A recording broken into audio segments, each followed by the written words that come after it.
All right, without further ado, welcome my friends to a special edition. We ordinarily do not do impromptu live streams, but this is a little different situation tonight. As you may have already heard about the confrontation, as I'm calling it, the confrontation between President Trump and Vladimir Zelenskyy. I'll just cut to the chase. My punchline right up front is the headline, Zelenskyy is done. In my estimation, for whatever it's worth, Zelenskyy is done. Donald Trump in the past has, just in recent days, has labeled Zelenskyy a dictator. 2 to 3 times this afternoon in a televised meeting between the president and Zelenskyy, press in attendance in the Oval Office, in the White House. He said, "You're dictating to the United States." He said that 2 or 3 times. He said, "You're trying to dictate terms to the United States." So this follows on the heels of Trump calling and labeling Zelenskyy as a dictator a few days ago, earlier this week. Not to his face, not in his presence, but to the press. So this is unprecedented. We have not, at least in my memory, and I think the memory of the press in their commentary following this confrontation, they've never seen this kind of a confrontation between the leaders of 2 countries. Now, it should be understood, and you already know this, that Zelenskyy, for I believe it's been at least 2 years, he has not been an elected president of Ukraine. His term of office ran 5 years, and then it expired. And his claim has been because they're in a wartime setting, in a wartime footing, they were not able to hold elections, free and open elections in Ukraine. This is why Donald Trump has labeled him as a dictator. The world does not, from a legal standpoint, recognize Zelenskyy as a legitimate leader. Therefore, in essence, the president is correct in labeling him as a dictator. From that standpoint, here is my point when I say Zelenskyy is done. The president has called for elections several times since he's been inaugurated, sworn in as the president of the United States. He has called for elections in Ukraine. So again, cutting to the chase here, and then I'll backfill some of this. Who possibly could replace Zelenskyy? Well, I did a quick search on that and came up with Newsweek just a few days ago asking the very same question. The number one candidate at this point, not a candidate for election per se, but in the eyes of most of the mainstream media, there is a general of the Ukrainian armed forces, the former commander-in-chief of the Ukrainian armed forces, Valery Zaluzhnyi.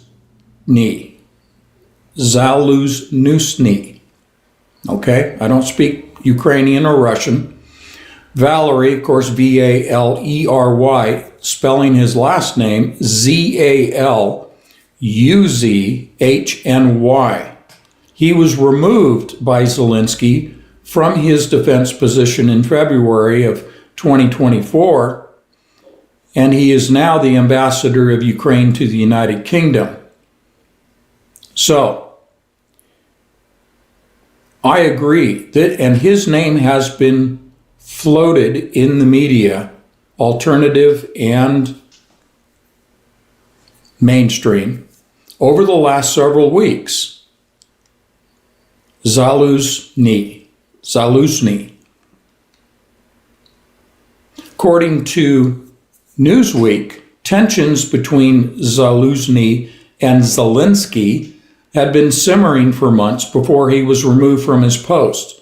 The pair are reported to have clashed over the general's war strategies and the challenge of mass mobilization. All right, so stepping away from that report, why do I expect Zelenskyy to be replaced? Well, the question really then is, who's going to replace him? I believe it will be this General Zelenskyy, whatever his name is, the ambassador to the United Kingdom. I think he is going to, at the behest of the U.S. State Department, using back channels between the U.S. State Department and the equivalent in Ukraine, and the CIA and their back channels to their equivalent in Ukraine, we could see by tomorrow a new leader of Ukraine. I believe this general is going to be put in position. It will be announced to the world that he is temporarily assuming command of the Ukrainian government as well as the Ukrainian military, whatever's left of it. The reason that I think that this coup, and that's really what it is going to take place, is because of the anger of President Trump. Zelenskyy demonstrated to the world, through the eyes of the press, that he's not a diplomat, that he does not know the steps involved in diplomacy, negotiation, signing of agreements, and then leading to the signing of a ceasefire and perhaps a peace accord. You see, Zelenskyy was trying to leapfrog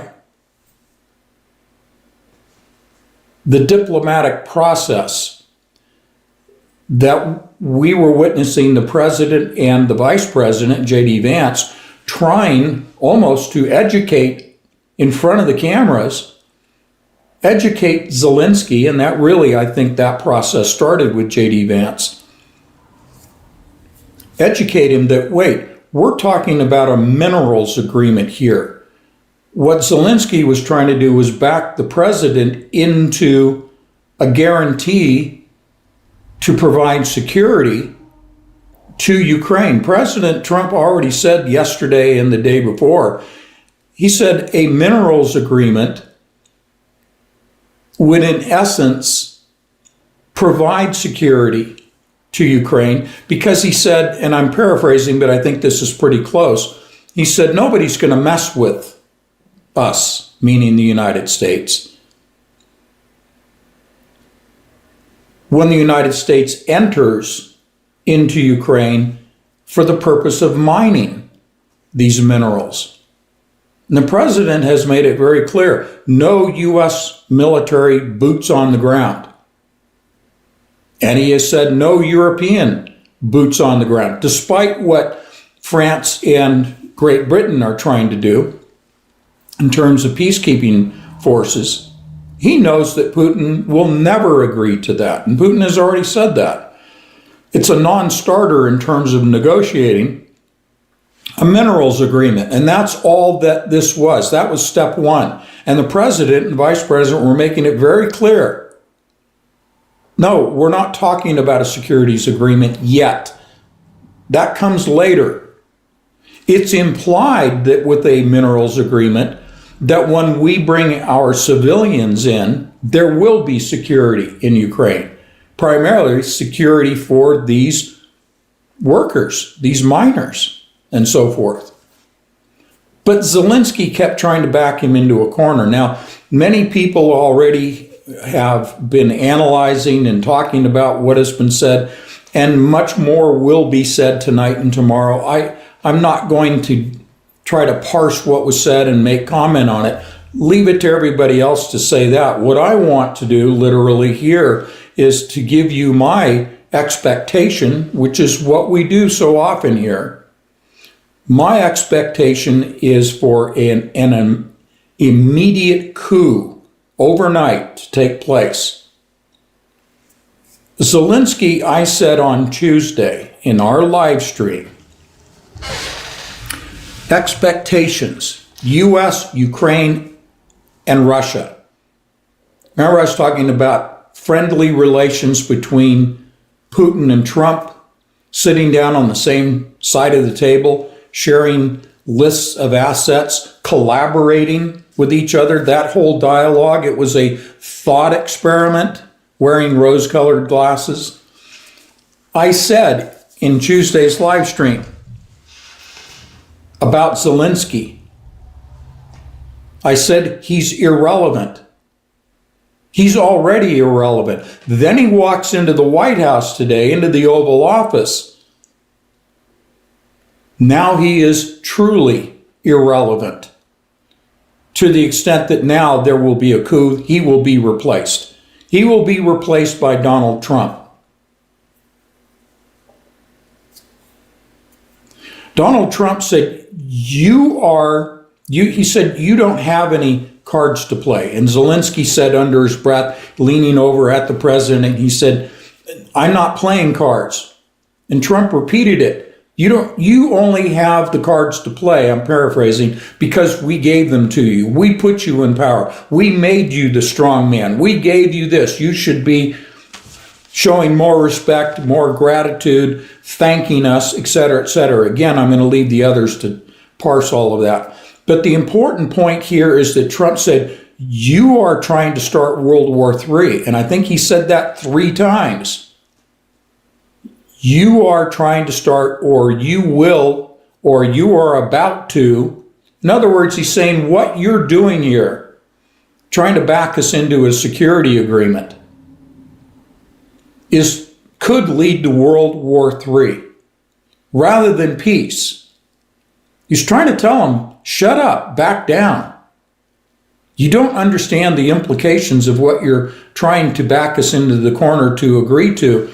We are not going to be backed into the corner. And then he said,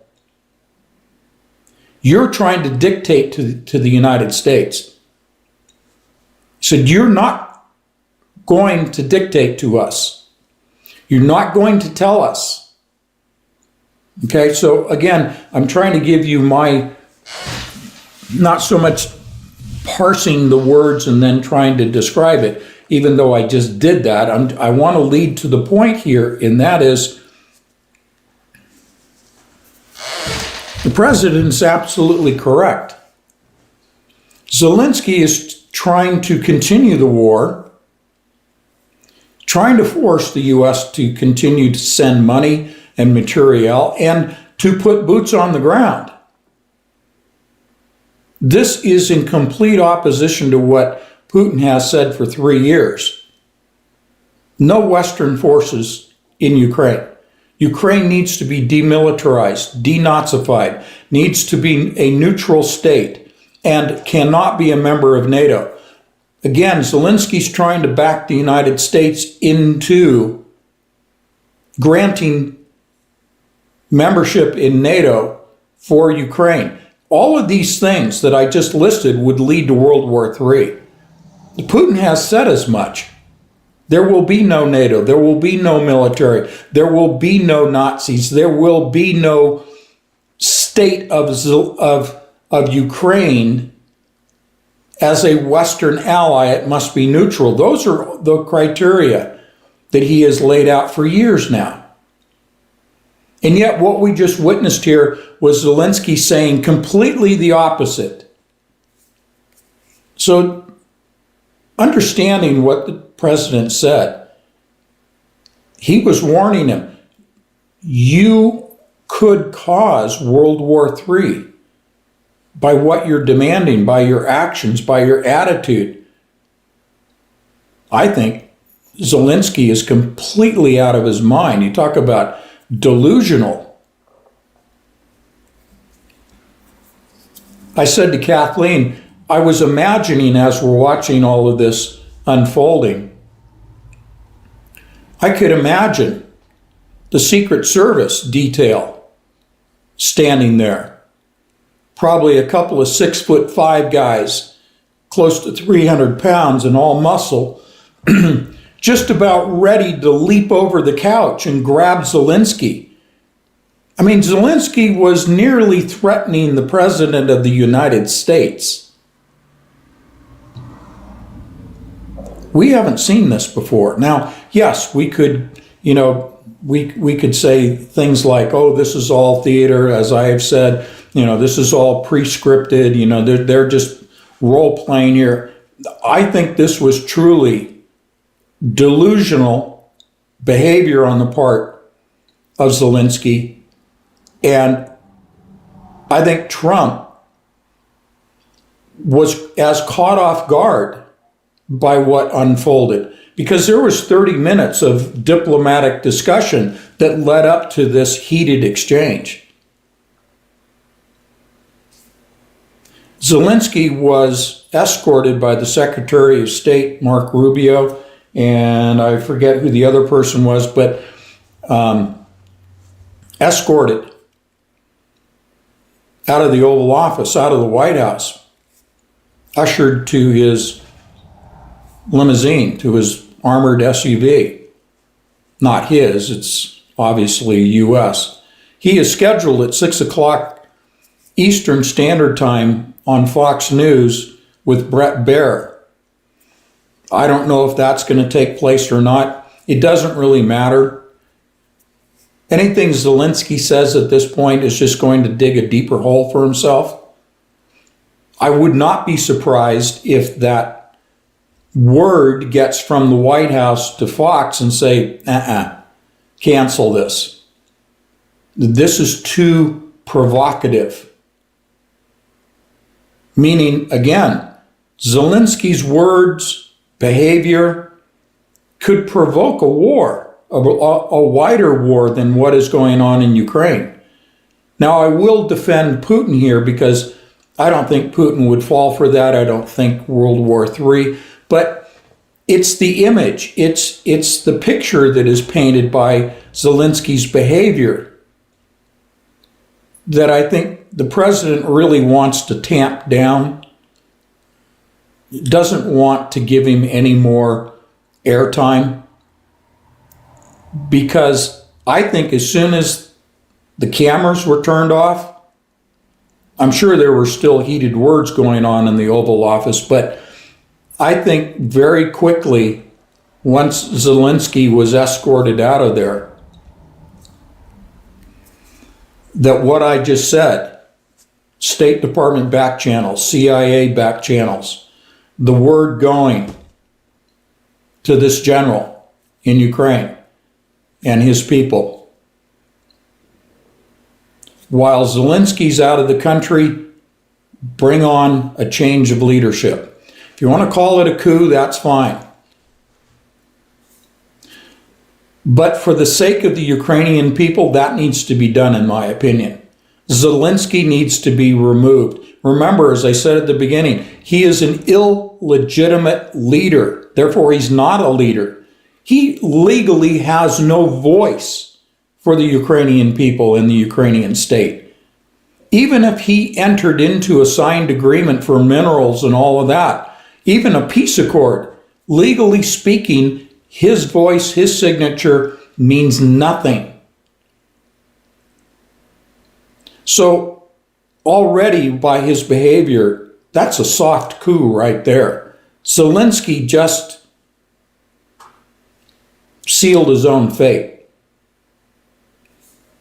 So I don't think it'll come as a surprise to any of you, now that we're sitting here discussing this ahead of time, as an expectation. I don't think it'll be a surprise when we hear, maybe late tonight, maybe tomorrow, we'll hear that this general has been installed. And again, pardon my pronunciation, it's terrible. Valery Zaluzhny, Z-A-L-U-Z-H-N-Y. Go ahead and look him up. I think he is going to be installed temporarily, by his own words. I think he will declare this is temporary. until we can hold elections. Now, you can appreciate the logistics of trying to hold elections while there's a war going on. So, what could happen? This general legitimately, yes, he's not elected, but he is part of the government as an ambassador. He was part of the military. I think he would be welcomed and regarded on the world stage from a legal standpoint as a legitimate temporary leader for the purpose of entering into a ceasefire with Putin, brokered by Trump. I think at this point, Putin already is expecting a phone call, if it hasn't happened already, from Trump to Putin saying, look, I want to tell you what's going on. There's going to be a coup. This is who we're helping into a position as a temporary leader. We would like, with this new leader, to enter immediately into a ceasefire and begin negotiations for peace. I think that is a legitimate expectation between Trump and Putin. Because Trump literally is concerned that there could be a rogue element. We have to take this into consideration. A rogue element in Ukraine. A mixture of oligarchs, a mixture of radical Nazi, ultra-right-wing elements, and military in Ukraine that might want to overthrow Zelenskyy, put in their own person, and perhaps trigger an even worse conflict with Russia. Doing something completely irrational is possible if Trump doesn't move quickly in his discussions with Putin. It's also to warn Putin, and I'm sure Putin's already moved 3 steps ahead on the chessboard before he even gets a phone call from Trump. But I think this works well for Trump to be able to bridge the gap with Putin and say, we're going to put our own guy in. I think you agree, he's somebody you can work with. This will be temporary. We need peace so that we can get elections started in Ukraine. Now, no doubt, the U.S. is going to install someone who is a puppet person friendly to the West, but a person also that is amenable to Putin. We wouldn't put somebody in that's a staunch adversary to Ukraine. That doesn't work for the art of the deal. So it will be someone, if it isn't this general, who may in fact be elected. Once there's a ceasefire, elections, this general may be the new leader of Ukraine. Someone that Putin, in agreement with Trump, says, yeah, I can work with that guy. But it goes back to what I said on Tuesday and repeated here a moment ago. Zelenskyy has been irrelevant. I think it was just a courtesy that he was even in Washington, even in the Oval Office. It was a courtesy on the part of the president and the vice president to even meet with him, because they know he's illegitimate. They know he's a dictator. But they had, for the sake of image, optics, as it's called, they had to at least appear that they were trying to work with Zelenskyy to bring peace, starting with a minerals agreement that would then move to the next step in the diplomatic chain of events. There never would have been a security agreement. We already have provided enough security, Trump is saying. We've done enough. Now we need to bring peace. The only two parties involved in brokering a peace deal has always been Trump and Putin.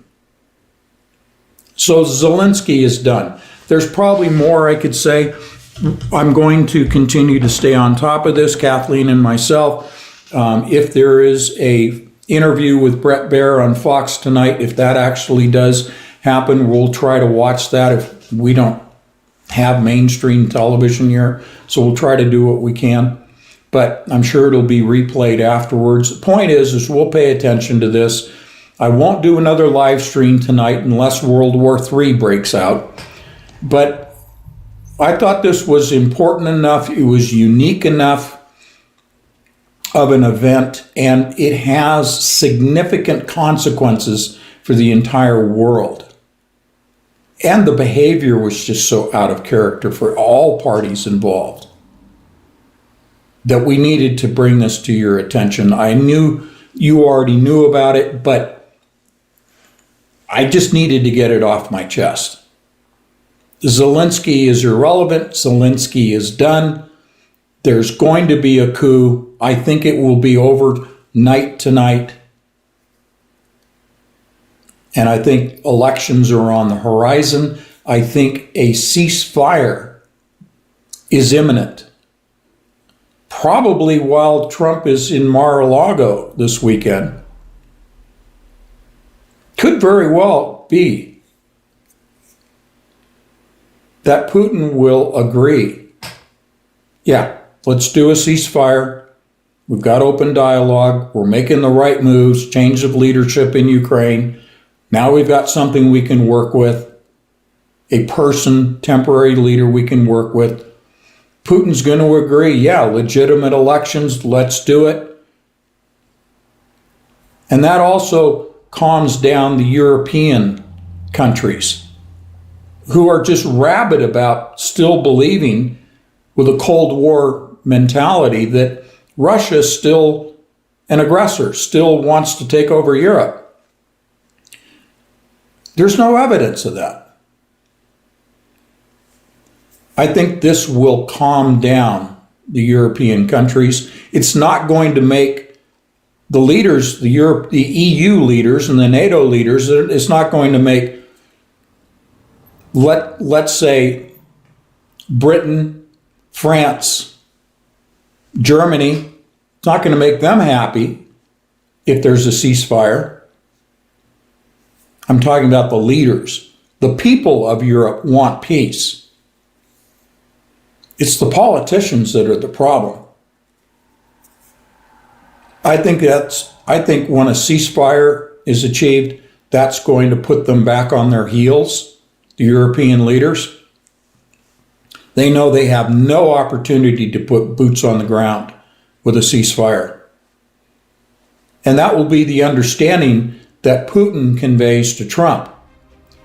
He's going to say, Trump, make sure you get those European leaders under control. I don't want to hear about boots on the ground. There better not be any arms, any more money going to Ukraine. Nothing. It stops now. I think that conversation has already taken place. I think we just witnessed the end of the conflict in Ukraine. Thank you for your time tonight. We'll keep you posted as things unfold, and let's pray for peace. God bless you all.